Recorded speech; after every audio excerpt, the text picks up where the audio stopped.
Chronicle Graphics would like to present the most recent and primary improvements in our new release of OnePager version 5.2. The first and most important thing to note about 5.2 happens during the upgrade. When you move to 5.2 from a previous version, your existing OnePager files will be moved from your OnePager database into individual folders to make them more accessible, manageable, and easier to share. Note these two parent folders in my Documents folder, and the subfolders within each that contain my OnePager files. The new file changes will become more clear as I continue. In 5.2, we've also modified the pages in the initial form based on user experience and feedback to make the initial process of creating a new project view, updating, or opening an existing project view a bit more intuitive. After clicking the OnePager PRO or Express button, you will now see this screen. Based on the button you push here, the next page of the form will pop with the appropriate settings.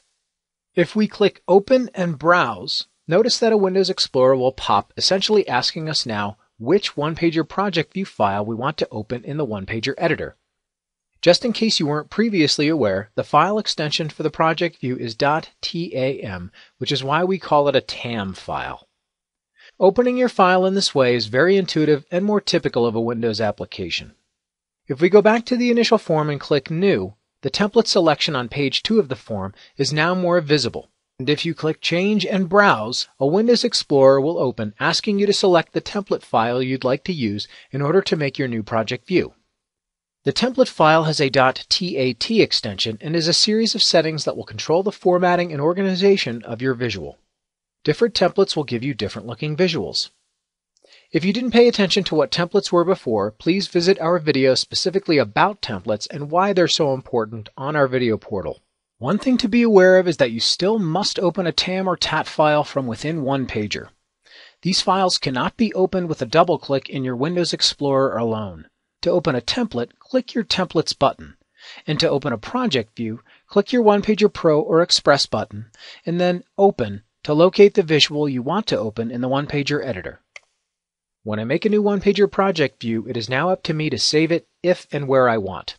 I can click File, Save or Save As, which will pop a Windows Explorer and allow me to name and save my OnePager project view wherever I like, on a folder within my hard drive, on a shared folder on my network, or into SharePoint. Additionally, you can change the file type of the project view when you click Save As in order to save it as an image file type in a specific location right within Windows Explorer, rather than having to conduct an export, which was the only available method prior to 5.2. Also, note the options within the File tab of the ribbon that contain the default folder locations for where you will be prompted to save the different files OnePager can create. It's worth mentioning here that Chronicle Graphics can now create custom milestone symbols for you if what you see doesn't meet your needs. Just send a note to sales@chroniclegraphics.com to inquire. We've added many new milestone shapes in 5.2, so take a look through if you use milestone shapes often.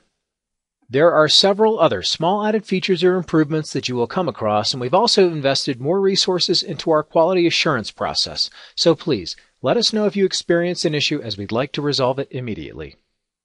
Please visit our other videos at chroniclegraphics.com/support.